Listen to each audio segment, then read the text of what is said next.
Hi, happy National Poetry Month.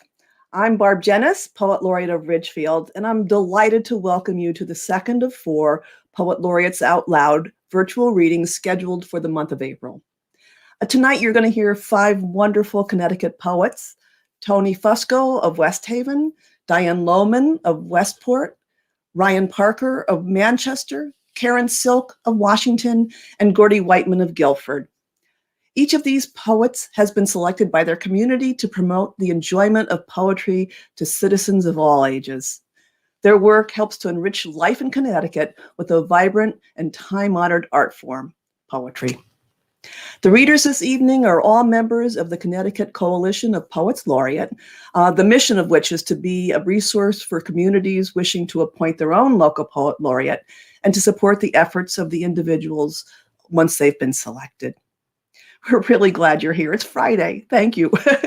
And hope that you'll type reactions and questions in the comment section of your screen throughout the evening. And then at around 7:50, we'll pause to respond to as many questions as we can. So without further blather or brouhaha, allow me to introduce our first poet. Tony Fusco, Poet Laureate of West Haven, is a past president of the Connecticut Poetry Society. Tony has served as editor of the Southern News and the poetry anthologies High Tide and Sounds and Waves of New Haven, or West Haven, as well as other small press publications. Tony's poems have appeared in many publications, and his awards include the Eve Cummings Poetry Prize, the Joseph Brodeen Contest, Poets of the Vineyard, the Sunken Garden Poetry Prize, and Connecticut Poetry Society contests. Tony produced a poetry series, West Shore Poets, at Citizens Television in New Haven. He's currently retired from the Yale Medical Group, but Tony is a graduate student in the Masters of Creative Writing program at Southern Connecticut State University. So let me welcome Tony. Tony, welcome. Hi, Barb. I want to thank you for putting this together and for all the work that you put in to it to make it happen. It's no small feat to do this, especially, yes. So thank you. It's been a pleasure. So, okay. So, COVID and the last year have really worn on everyone. And I think almost anybody who writes poetry must have written something related to being, locked down in your house. And I know I did. And to say that I was depressed is a really understatement. I want to just point out that this poem that I wrote was before the inauguration of our current president. So, America Locked Down 2020. We are in an Abrams tank stuck in a ditch. We are Uncle Sam who wants you to be all that one could be. We are securely our own prisoners. We are an armadillo rolling across the highway. We are an ammunition box waiting to be opened. We are ringing the doorbell of a trapdoor spider. We are the leftover people wrapped in tin foil. We are the footprint of dust in the king's pyramid. We are romantic people locked in a dungeon of love stories. We lay in rose-colored casket in the back of a showroom. We are poultry people encased in hard shells. We are worker bees in our hive with a dead queen. We are dime a dozen people in broken plastic piggy banks. We are lifers hoping for a prison break. We are mesmerized in the thrall of dark enchantments, fictions, and fantasy. We are the disenfranchised on election night. We are the hung-up chads. We are lobsters ready for a hot baptism. We are an unholy people enshrined in our beliefs. We are stuck to the flypaper with a lifespan of one day. We are behind the padlock and bolt. We are anesthetized people numb. We are agnostic people praying to no one.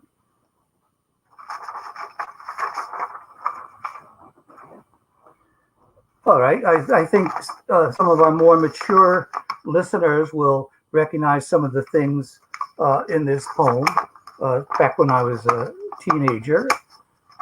This is Bobby Stevens' birthday party, 1966. It is a make-out party in Stevens' basement. Lights dimmed down, slow music songs to dance, up close, chest to chest, arms locked behind the waist, hung around the neck. Harlem Nocturne and Unchained Melody, playing repeatedly many times. Interrupted by Mrs. Stevens opening the door and standing on the first step. Nobody better be smoking down there. And please leave the door a little open, she calls. A lucky strike loosely gripped in her fingers, ashes dropping on the unfinished hardwood floor. The pairing is no accident. Only a few are couples. The others are carefully planned and debated by a secret cabal over the princess telephones. Your fate determined what kind of a haircut you had, or if you wore braces or glasses. In the basement, there are 2 old sofas and a recliner, the peers squished in. The usage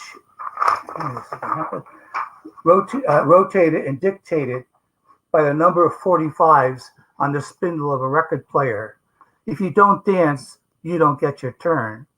There are rushes of blush. There are reds of anger. There are questions in touch and movements. After the 5 satins in the still of the night, shoo-doop, shooby-doo, shoo-doop, shooby-doo, plays for the 8th time, the night is truly still and older, transported into a limbo where it seems the couple are the only 2 people in the world.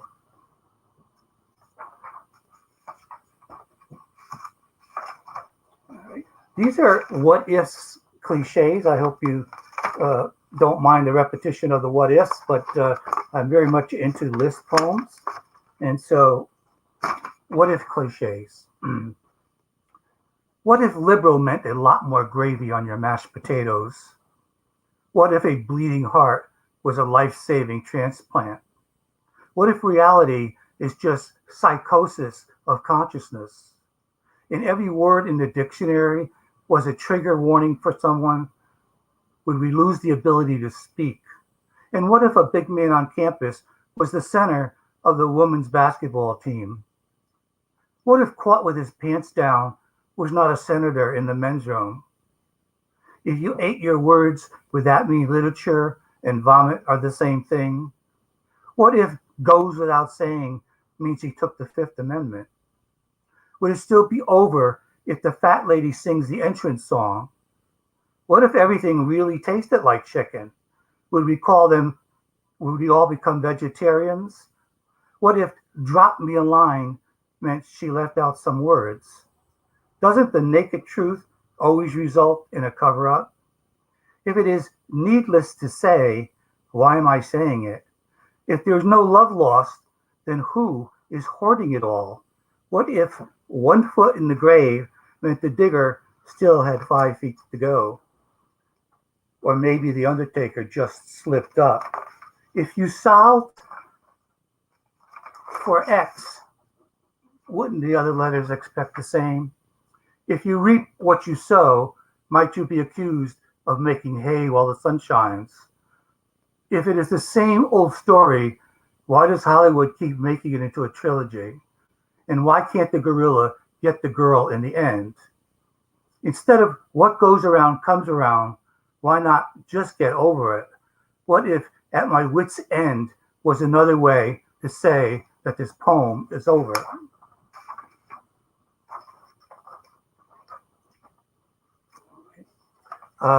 This is Recreation Room. I spent a lot of time in the Recreation Room recreating this last year. Recreation Room. The signs of age are painted slowly upon the face of hazy isolations. The failing faculties fall in layers as snowflakes of dust ride the light to cover my books and novelties on shelves and in haphazard stacks, and bury furniture and knickknacks, tray tables, and her teacups, skeins of yarn, and all those links of the memories and awards, reminders of what was once so necessary, lately dressed in gray coats gone to the dereliction in untrodden rooms. The cold central hearth and fireplace, accumulated ash in miniature dunes beneath a rusting grate, left unused is a kind of death, a place, a space of no value. Passed on are the hands that plied the saw and measure, the sturdy studs, the paneling, and the outpoured labor, the thoughtful handmade decorations of fabric and wallpaper, the worn carpet and nicked banister, a child's hand in plaster. There lie shoe boxes full of old photographs in albums and tarnished frames, the shifted walls and the water-stained windowsills. If only once more the sound of children, the click of a ping pong ball, marbles and tiny cards, heavy pennies lying sprawled upon the rug, the last puzzle piece. I apologize. My mouth is getting dry here. And how much time do I have? Let's see. Okay, I'm getting towards the end here, so I'll go quick. This is my last poem, Archaeological Monkeying Around. If I was a Pliocene politician, would the only thing left in me be a worn-out jawbone? If I were a Neanderthal, would I get all the girls, drag my knuckles on the ground, play defensive end for a pro football team, buy my clothes at big and tall men? Would I fit in a Tesla or a Prius? Would a seat on the bus not be wide enough, or a booth too tight at the diner? If I was a Devonian giant, could I grab all the high fruit and no one would complain it was unfair? If I were a Piltdown man, would everyone see through my fraud? Could they explain it away or not even care? Would I become an alternate fact? What if a Yeti senator held a press conference? Would his big foot be too large to fit into his mouth, his hands into your pocket? What if a Peking man had to pay a tariff on scrap wood for his fire? Would he crash the internet in revenge? What if Lucy was just a single mom trying to make her way in the world with a minimum wage of 2 bananas an hour? Would the top banana eaters help or even care? If I were a prehistoric policeman, would they call me a big flat foot? Would I chain smoke a filterless cigarette, use a billy club, and tear gas?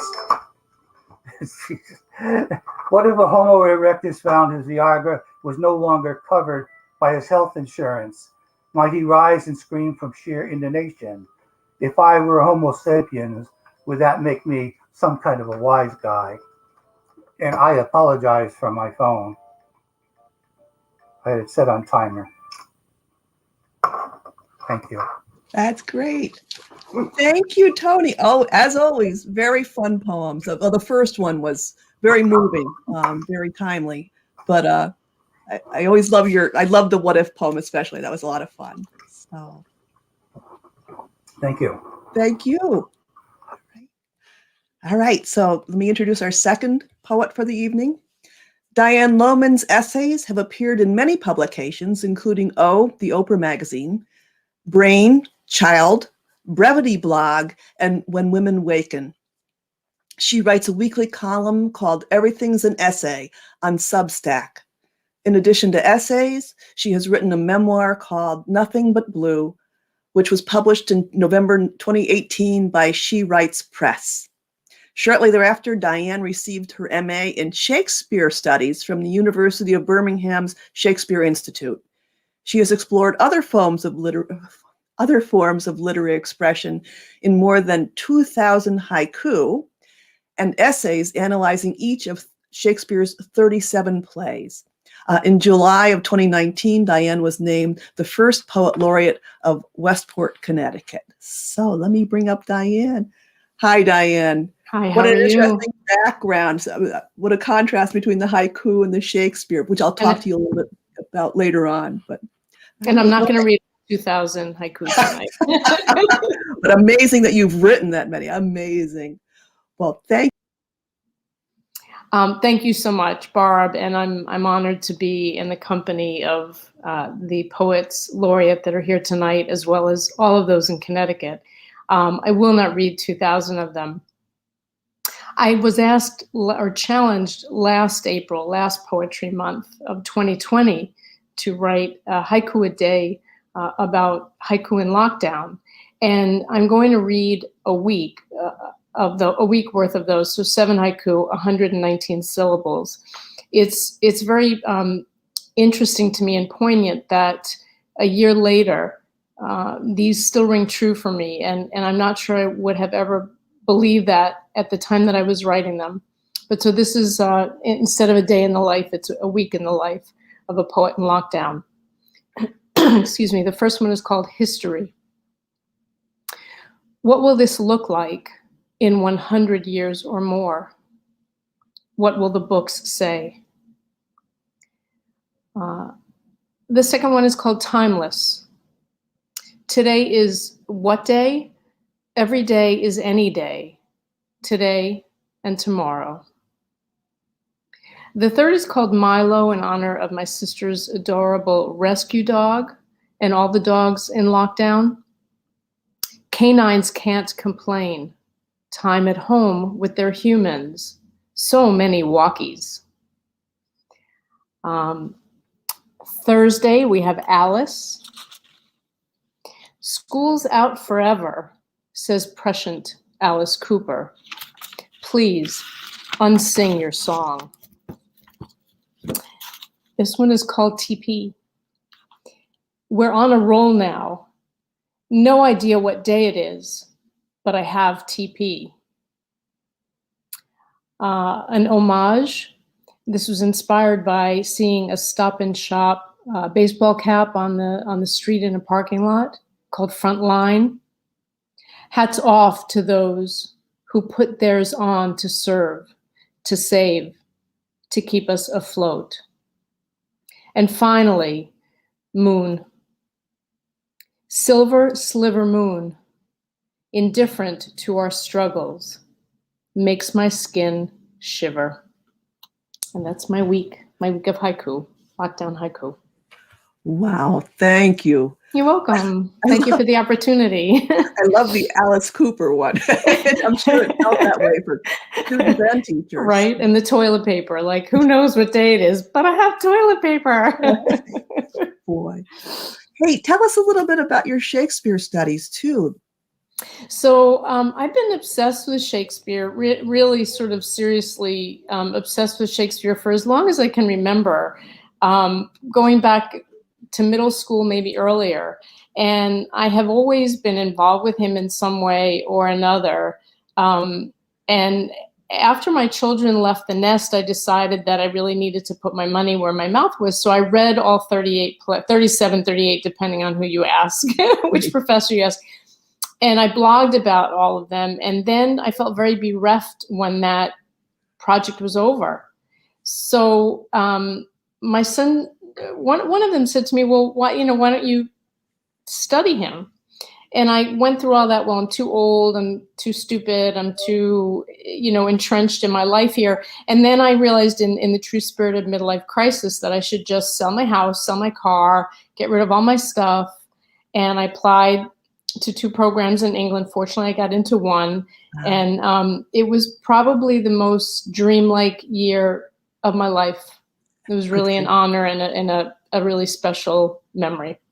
That's great. Well, congratulations. Thank you. And again, thank you for this. Oh, you're welcome. I did, by the way, for people who are watching, I posted some links to Diane's different blogs too. So please check her out. Well, thank you very much. Okay, here we go. And then next we have Ryan Parker. Ryan Parker's 19-year career in teaching has been dedicated to challenging United States educational norms, reimagining what school looks, sounds, and feels like, and applying that reimagination to his own pedagogy while supporting other educators to do the same. A youth empowerment activist and district race and equity coordinator, Ryan's work focuses on race and education, the power of hip-hop pedagogy, and the necessity of centering Black and Brown youth on amplifying their lived experiences. In addition to his work as an educator, Ryan is a hip-hop artist, author, and the coach of a youth spoken word poetry slam team called Paper Voices. He is the Poet Laureate of Manchester, Connecticut, and in 2020, Ryan was named a Peace Hero by the Peace Center of Connecticut. So please join me in welcoming Ryan Parker. Hi, Ryan. Welcome. Thank you. I'm very honored to be here in this space. Before I ever start anything, I got to come with gratitude or begin with gratitude. So I give thanks to the ancestors who made it possible for me to be here in this moment, who paved the path for me to arrive with these poems in my tongue and in my heart. I give thanks to the indigenous folks who are responsible for the ground in which I sit and stand upon and poem from. And right now, I happen to be in Windsor, and that's the Packanack tribe specifically. And I give thanks to all of you with your ears, hearts, and eyes open to receive whatever I may give. Let's go ahead and go on this poetic journey. All righty. Super Soul play the referendum. So many asking what you think, but not too many ever asking how you feeling. You got one foot flat on the ground, both hands up in the air. The other foot is firmly pressed against the ceiling. Now how you supposed to walk? Proper language encased in gun talk. When you were born, you were ready to run. No matter how far apart your feet, when they both hit the street, you move like the pavement was the sun, and you learn to giddy up quick. You don't need a horse to learn the basics.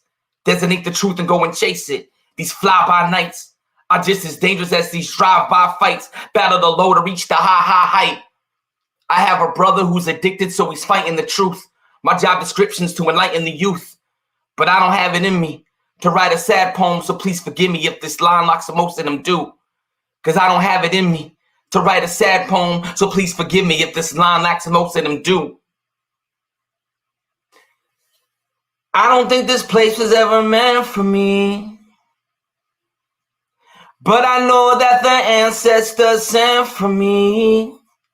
Yeah. I can never be what some pretend to be. No. I can never be what some pretend to be. No. I used to find myself between rocks and hard places. Hard times, hard minds, and all these hard faces. But then I learned to grind and rise up to the large spaces. Haile Selassie methodology, it's all sacred. Homie, it's all basic. You gotta put your faith in. You see them dreams flying by, you better go and chase them. Hop on a spaceship, no time to be wasted. That's how you advance to high stance from basic.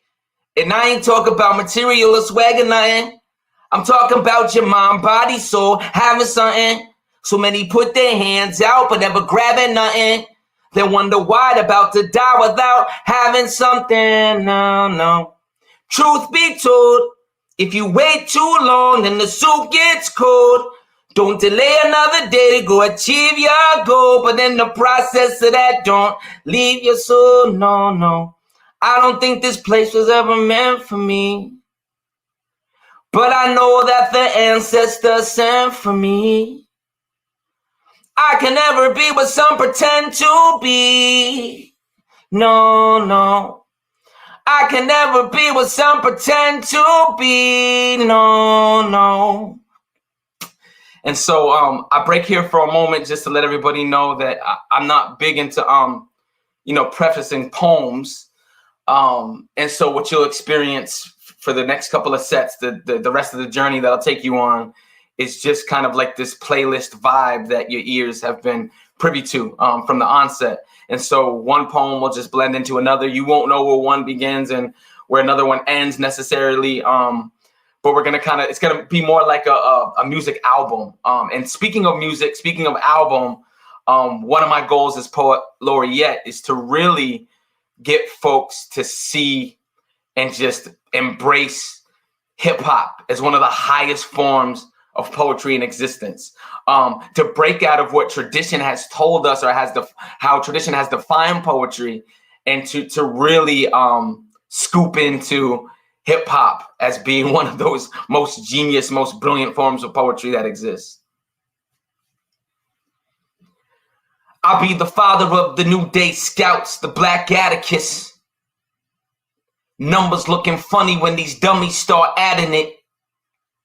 Lyrically inclined, I'm designed to give you nothing less than the greatest lesson when the mic is aligned with my breath in. I don't need no IG or high tweets to keep me up on my confidence. Naturally, I'm dominant, combined with intelligence. I own my dream car, shout out to Honda Element. The new more is less, and I don't need nothing but love. I took copious notes from A. Davis and the Queen Rita Dove. I read for white folks who teach in the hood. Shout out to Dr. E. I be the teacher practicing what you preach, plus I add my own vibe to it. My homie Lopez said they build a wall park and just drive through it. It's a JE collective. We shift the educational paradigm through the rhymes and our lessons. We align our objectives. Youth empowerment's embedded in the message. Don't forget it. Check it off for extra credit. I be that hip hop head affiliated with that hip hop ed. And shout out to Teacher Magic. I see you shining light on educators all across the globe. That's fantastic. Make the positive a habit. I miss the anti-shade. I stays bright and shine my light all day.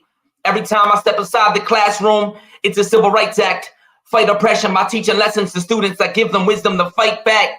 The youth be the true hope. Forget the future. They the leaders of now. And I suggest adults take notes. We sick and tired of these institutions bleeding us out, especially if you trans, gay, black, or you brown, especially if you a female holding it down, or if you mentally ill, deaf, blind, or if you wheelchair bound. Or don't you try to beam me up, Scotty. I got a purpose to serve, lyrical church. You could worship the words, and I don't claim to be a god or nothing. I just aim to be the man that my father wasn't, situated in the space where I could offer something. I tell the story of pain, shaking hands with the glory of gain, sun shining through the storm and the rains, the destination that we want to be free now. I stay fighting from fist up to knee down, deep cut the beef how we gut the streets out. Appropriated gentrification to be found. So many people stay up trying to be down. That's why my eyes are open. It's hard for me to listen up when the lies are spoken. I listen well to embedded parallels, redesigning my face and redesigning my space to stay addicted to the skyline. Symbolism of the rhythm and the high tide. Yo, too many in that me, myself, and I zone. Plugged in the iPads and their iPhones. iTunes from iSpeakers and their iHomes. Pretty soon we'll have some eye skin and eye bones. Normally it's like 3 strikes you out, but I'm far from normal. You should know that by now, yup. I breathe deep into the belly of a microphone. Resuscitation of creation when I write a poem.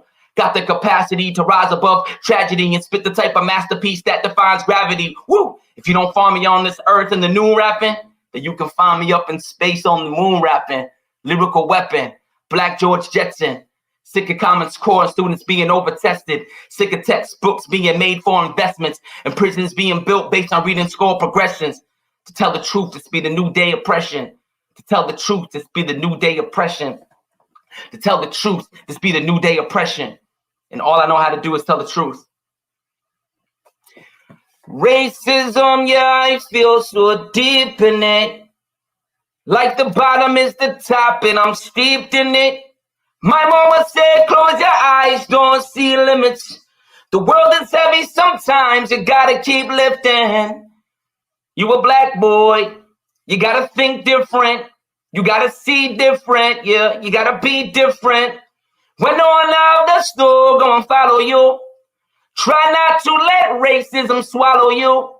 And if a cop pull you over, say yes, sir. But make sure you take the hood off your sweatshirt. And if you switch lanes, you better have your blinker on. And don't you try to explain because they'll think you're wrong. Don't resist arrest. They put their hands around your neck and keep on squeezing and choking until you out of breath. Don't resist arrest. They put their knee upon your neck and keep on pushing and pressing until you out of breath. If a cop stop you, don't you try to walk away. They put a bullet in your back, it'll be your last day. If a cop stop you, don't you try to walk away. They put a bullet in your back now. No, please don't shoot. I'm a man. I have dreams. No, please don't shoot. I'm a man.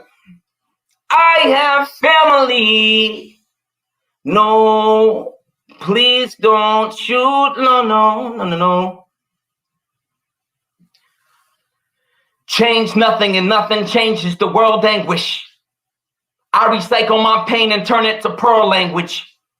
Black supremacists, middle finger to nemesis, oversimplification of feelings up on the premises. Whoa, the world is on fire, homie, it's been burning. You reading poems with your hearts closed, pretend learning. But ain't a page that can truly tell you the rage, communicating the hate that lives in front of your face. For every death, there's a child born. Do I equate it to a blessing or a child scorned? I am torn, always try to be an optimist. My revolution brought me right back to the start of it. It's hard to see long distance with all this fogginess. Catch me squinty-eyed, peeking through binoculars. Trying a freedom dream beyond the pain of bleeding screams. Beyond the fact that blacks ain't considered human beings. Beyond the fact that I'm no better than the rest of them. Even though I stay trying to be the best of them. Peep my investments. Pretty sure I pay the devil too. I gotta make myself better to make a better you. I gotta make myself better to make a better you. Yo, my whole aura ain't always for you. So stop trying to argue with me. Like you a lawyer trying to prove your case so you don't lose your case. So many moves to make, I just might move to space. This atmosphere got me trapped in fear. Got me thinking, God damn it, what has happened here? I don't want to have to wear another mask in here. I'm just trying to stay alive while being black in here. My mechanism is better vision and better wisdom. Better tools to use for breaking out this mental prison. Hold on to joy like it's my first choice and last decision. Fight for myself and all my people, homie, that's the mission. Forget the stray bullets and all the ones that meant to hit them. When we all know that the truth is we wish they missed him. So he could go home and have his mama hug and kiss him. So he could go home and have his mama hug and kiss him. We won't forget him. Dag nabbit, I'm back at it with black magic. Black beauty, fuck black tragic, I can't have it. I'm on some joy stuff, making a lot of noise stuff, raising my black fishes as much as I raise my voice stuff. Holy matrimony got these homies acting phony. If you don't want me in the space, then stop asking for me. The whole truth's only part of the soul's proof. Spit fire like I'm a dragon, be burning your whole roof up. And y'all don't even want to know the half of it. Been in the basement trying to move up where the attic is. My whole self, nothing else with no additives. Organic honesty, sinking these liars' battleships. White people asking questions just so they could talk. I know my answers don't matter. You keep on laying chalk. I ain't sending light no more, homie. I'm sending dark. Without the beauty of your blackness, no one could see a spark. I saw Jesus in a bodega the other day. He had thick cornrows under a Trayvon Martin hood, decked out in joggers and faded J's. Overheard him talking about salvation with the droopy skinned lady beside him, slurring his opinions through gold fronts. Her standing there like a crooked stop sign with dents in it. Him palming a 40-ounce and a pack of Ritz peanut butter crackers, snapping in and out of barely coherence, peeped track marks on his arms, trails to the scars on his palms. But he didn't see me seeing. He just stood there, mumbling about deliverance from sin and its consequences and how he misses old Kanye, while a droopy skinned lady gave him the deepest of I don't care glares. I wonder if she knew he was Jesus. I wonder if he knew he was Jesus. If he knew the sanctity of this bodega and the crumbling block that it stood on. If he knew that the wall of lottery tickets and cigarettes was our cross. That there is no God greater than the convenience of this store at this time in this space, from Slurpees to ramen noodles, beef jerky and vaping jewels, to so many of us standing there in the glory of Goya beans, Cheese Whiz, and Mountain Dew. This be the church for us. This fragmented and forgotten, and yes, even Jesus here rotting, this slow death can only be a sign that we are all going to heaven. Thank you so much for having me. I appreciate you. I love you. There's nothing that you can do about it. Wow. Amazing, Ryan. Wow. Your students are so lucky to have you. Well, we're all lucky to have you, but that, oh boy, I just can imagine your impression on young people. Tell me a little bit about your poetry team, your slam poetry team. How many members do you have? Oh, it's always like fluctuating. Probably about 10 to 15 core members, but we are just in the process of. I mean, we're always in the process of healing, right? If you think about it, but the focus has really been that. It's really been us foundationally. We haven't met and done poems like we used to with dealing with COVID smacking us all in the face and the implications of that, and also the racial turmoil that has always existed, but is being highlighted and bolded for some. It's a lot to hold, but shout out to all of my youth members, all of my educators, all the people doing the work, and to you, Barb. Thank you for organizing this and keeping me in the loop. I love y'all. There's nothing you can do about that. Thank you, Ryan. Just wonderful. Thank you. Wow. Okay, next up, we have Karen Silk. Karen has been a psychotherapist, teacher, and businesswoman. She is currently a broker with Sotheby's International Realty and serves as a director of the Washington, Connecticut Environmental Council. Karen has studied with Vijay Seshadri, Kevin Pilkington, and the late Aha Shahid Ali, among others. Her first collection, Somewhere a Bird, was published in 2012. So please welcome with me, Karen Silk. Hi, Karen. Hello. Thank you, Barb. This is such an honor and so much fun. And I think the first three readers and probably me and the last reader will empower everyone to find their own voice, because the variety expressed here is enormous. So don't be anybody else. Just be yourself and find the words that come to you and make your own poetry. Excellent advice. All right, take it away. Okay, the first poem is called Flight Pattern. I grew up in the flatlands of Indiana, and this is a poem out of my childhood. The streets were straight, no ribbon down the middle. When cars hugged curbs, only one could pass.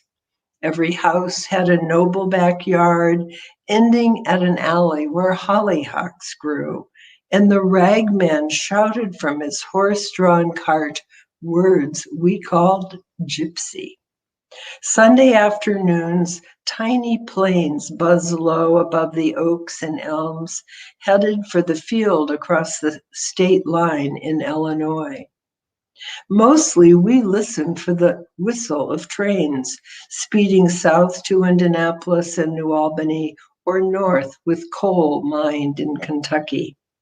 The slow snake of the river remembered Indians who once camped and built canoes, replaced now by houses, radiant gardens, and the lone crabapple in the vacant field where we sat high in its branches on hot summer mornings, waiting for the 10 o'clock zephyr out of Chicago to flatten pennies we'd placed carefully on the tracks.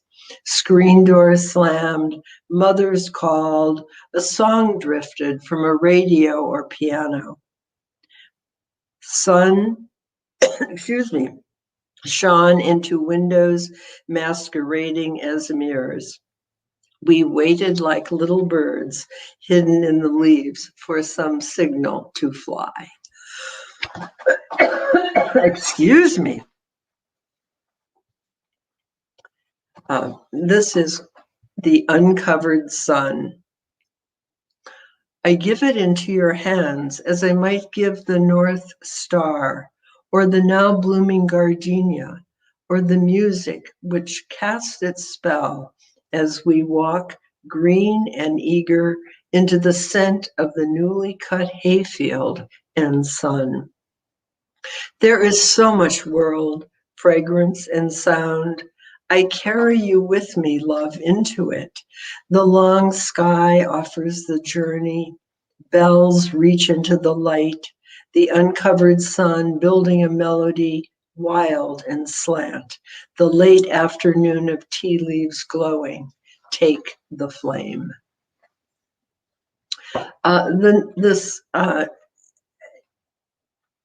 This next poem was inspired in part by a poem that Marie Howe wrote about visiting Johnny, her beloved brother's grave.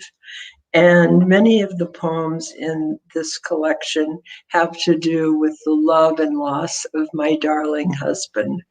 And this is called Not Once. 5 years on the hill beneath the 100-year-old copper beech, you have watched days rise above your slender grave.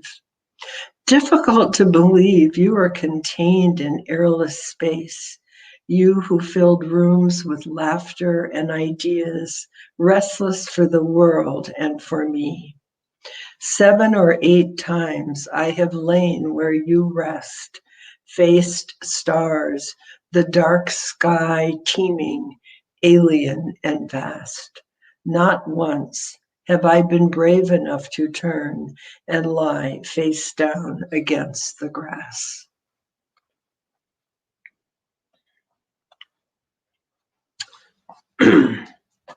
This is called Eden.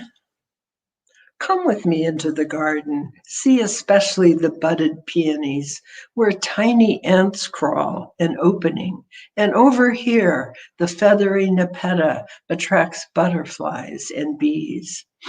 Earlier, crows everywhere.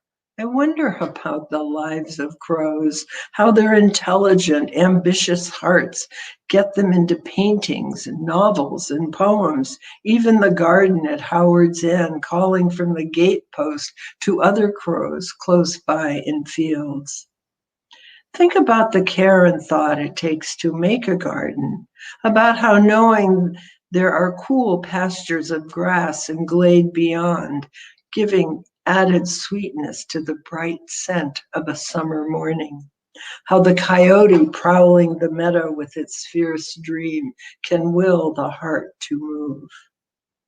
Who does not remember the first garden? In the beginning, Eve, completely comfortable, stands naked beside Adam, enjoying the shade of the considerable apple tree. They are innocent, unafraid, about to understand shame, what I sometimes feel when I cannot let my mind run wild, knowing I am the bee, the butterfly, that I am the ant, the blossoming. And I'm not quite sure how this came into being, unconsciously, I suppose, but this is a poem that I have ended every poetry reading that I have done, and tonight is no different. And this is called And Now This Morning. This is our world, as exotic and graceful as the dragonfly who lives with dignity, completely itself. And now this morning geese press south, giving voice to their journey. They are never finished. May that be our fate, all of us, never finished. Another season of Thanksgiving, the hills above the lake, dazzling as heaven. I admire each dawn, high noon, and sunset above these waters as our ancestors did, keeping faith with the evening star and every bird and all the grasses and every fish and every shining tree. Thank you. Oh, wonderful, Karen. Thank you. Such beautiful, we've had some comments, such beautiful imagery in your poems. So just gorgeous, gorgeous words. Thank you. Oh, thank you. Well, thank you for being here. Okay, let's see. Next up we have, and our last poet, Gordy Whiteman is a member and the past president of the Guilford Poets Guild. He is the author of Whitfield Crossing and Hometown Guilford. A founding member of the Connecticut Coalition of Poets Laureate, Gordy serves as Guilford's first poet laureate. So let's go and welcome Gordy where you are. There you are. Bring you up. Hi, Gordy. Here I am, right? We saved you for last because we want you to take us out with grace and style. Okay. The poetry has been fantastic and moving. And listening to Ryan Parker talk and how emotional it was and how deeply it affected me, I had to go to one of my poems that I have read to high school kids and have gotten quite a deep and troubling reaction from them, because Guilford is about 99.5% white, and it's a wonderful town, but they can't imagine that racism was ever even in this town. And of course, it's everywhere. But these are the things that kids have got to learn one way or the other. And one of the things that I have done is presented poems that I hope would make them think. Yeah. So wonderful. Well, take it away. Thank you, Gordy. Okay. And this is 1939. I was 10 years old, and it's called Age 10 at the Guilford Fair. Later, after the merry-go-round, I had nearly outgrown. After the cotton candy, the candy apple, the guess your weight man who fondled the giggling girls, after the grease pole with the $25 check always out of reach, after the traveling prize fighter had beaten the hometown's best, later in the late day sun, I ran a shortcut between two midway tents. The black man's head wasn't sticking through the bullseye hole in the tarp. He wasn't taunting the young gents with baseballs in their hands. Instead, behind the tarp, he was being made to stand as the barker poured booze down his throat from a half pint. Now I saw that the barker had lied, imploring the crowd to hit the nigger in the head, get a 5-cent cigar, flaunting the black man as an athlete, that he could dodge, that it wouldn't hurt one of them even if he was hit. The barker had lied. I stayed long enough to see that the man's head was badly bruised.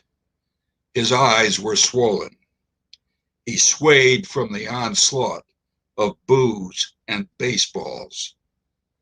His humanness cried out. Listen.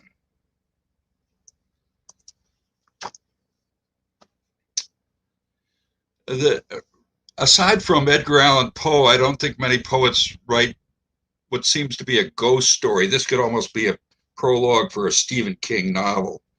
But it's a true story. My wife Andrea and I were camping out up in a Maine town at a campground, and the poem is called Coming Awake in a Maine Campground in the Pre-Dawn Hours. A true story. One of us whispered to the other, "Are you awake?" And we chose to get up and walk in the dark, which wanted to give way to dawn, but hadn't done so yet.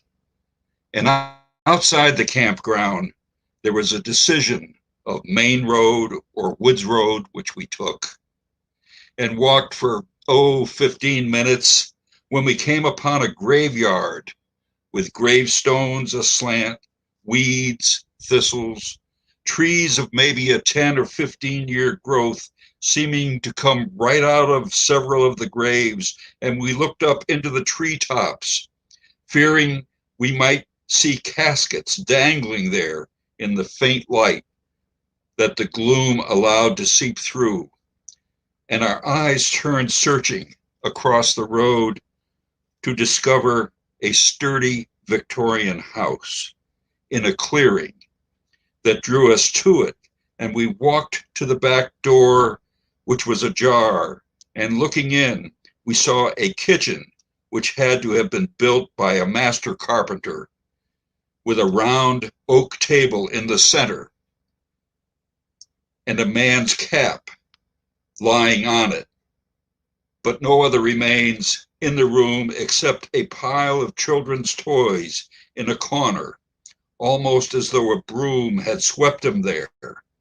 And our curiosity demanded that we enter and explore the empty rooms, which were of just the right proportion and inviting, but scary, because we didn't know what we would find, especially when we crept up the staircase with the finely carved newel post and delicate banister spools and entered the large front bedroom that looked out onto the woods road and the ransacked burial plots.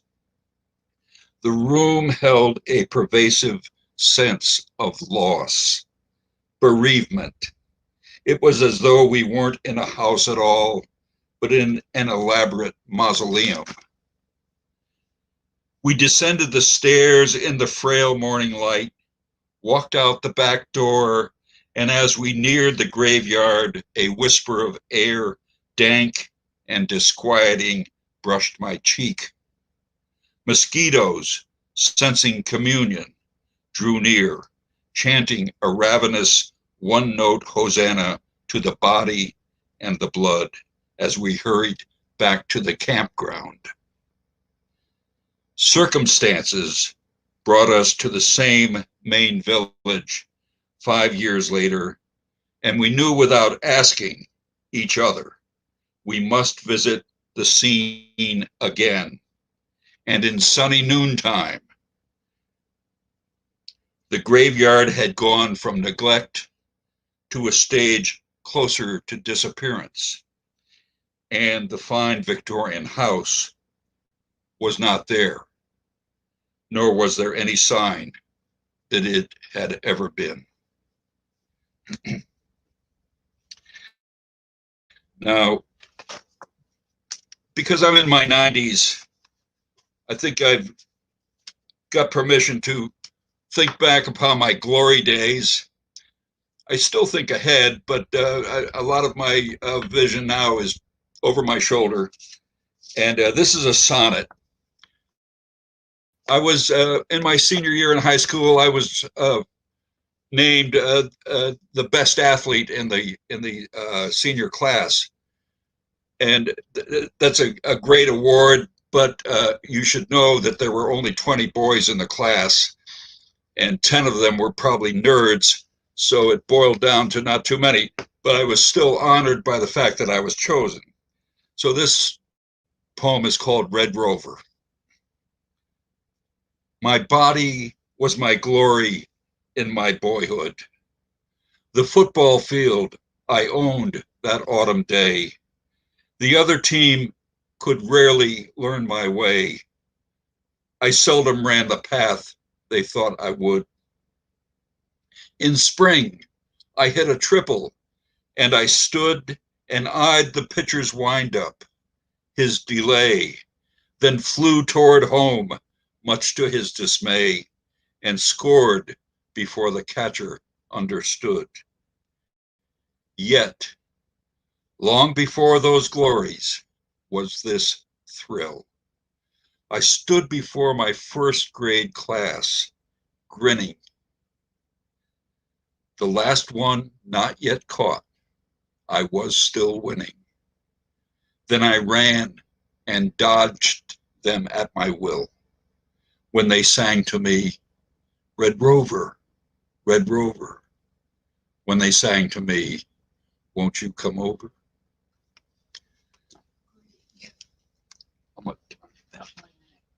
I got about 1 minute left. I want to read this one because today my mom would be 114 years old if she were alive. So happy birthday, Mom. And this could be to a poem to all mothers but this one I'm saying to Dorothy Swift Whiteman, and it's titled When First I Learned to Love. While I was in my mother's womb, she sang sweet songs and wrote her golden dreams down through the 9-month waiting time as ice melted and buds burst free beyond drowsy summer days, embraced by autumn fruitfully. A child all new beyond the crib when standing means discovery. I stood with her in hollyhocks, bright, fragrant, swaying wondrously. Nature so mysterious, ever-changing ecstasy. A nickel for her birthday gift brought a cupcake from the grocery. She must want that cream-filled dream as much as it appealed to me. Her joy, so real, so natural, made giving such a joy for me. I had these thoughts the other day while viewing her at 93. Who taught you how to love so well? Who loved you so straightforwardly? Who gave you love and said of it, this is immortality? Thank you, Barb. Thank you, people. Wonderful, Gordy. Just lovely. Wow. So I guess we don't have any questions from the audience, but I'm going to bring everybody back up. Here we go. There she is. There we go. We got everybody up. I'm going to ask a question. Are you guys feeling more hopeful or hopeful in general? Definitely. Definitely. Yep. I feel hopeful, but yeah, like hopeful toward one thing. For instance, racism in this country. I over my 90 some odd years, I've seen changes, certainly as the poem indicates, but we have a long, long way to go. So hopeful, yes, if we work hard, at it. That's definitely got to be part of it. Diane, I think you were going to make a comment. Yeah, too. I was just going to say, I think the second vaccine made me hopeful, but tempered, not unrealistically so. There's so many other things going on. I think the election and inauguration made me hopeful, especially the poem. I mean, what an incredible, beautiful poem that was. I was so proud to even remotely call myself a poet listening to her words. So yes, I feel hopeful, but we, as Gordy said, we have a long way to go, but for the first time in a long time, I do, yes. Barb, do you feel hopeful? I always feel hopeful. I mean, I think what's frustrating always for me, and I'm sure many other people too, is what can I do to make the world more hopeful for everyone else too. So I think that's why we're all doing what we're doing too. Is absolutely. I mean, it is such a healing art and inspirational art, as we learned from Amanda Gorman. I mean, definitely such incredible impact that's had on the world. So anyway, I think that with the internet, we're always saying that it's going to do this and it's going to do that. But one thing it's shown is you can't hide anything. There's no more sweeping something under the rug and making it go away. So that makes me hopeful that having a spotlight on what's going on is, you can't do anything unless somebody is out there with a camera and a phone. So to me, that's wonderful, right? And so I'm positive about that. Yeah, I have the high honor of, pleasure and privilege to be able to collaborate and work with so many, beautiful youth members, and have a 2-year-old myself, and so I see it there. There's so much power and just wisdom and hope that I see right there, and I know that I'm hoping for us to continue doing the personal reflective work that we need to do to be thinking about how we've been socialized and how our lived experiences impact what we think, our ideologies, and how that impacts what it is that we do. And so I hope that we continue to reflect as individuals, that we also engage in the interpersonal work, interracial dialogues, and then the operation in the end, I think can be something that's solid, and we can actually move in a direction of anti-racism outside of the trendy, sound of the word, but in the true sense of that word.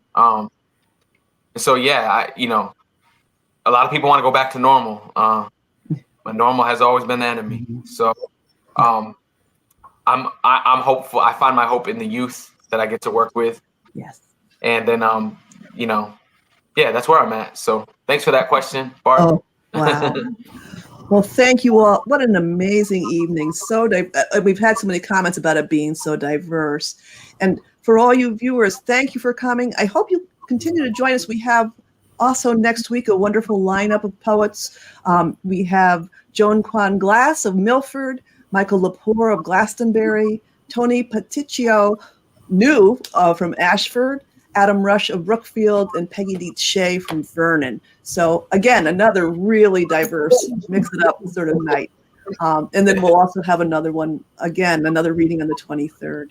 So everyone, thank you, audience. Have a great weekend, and I hope it's as beautiful as today was. Thank you so much. Well, and thank you so much. Well. Thank you, everyone. It was so much fun.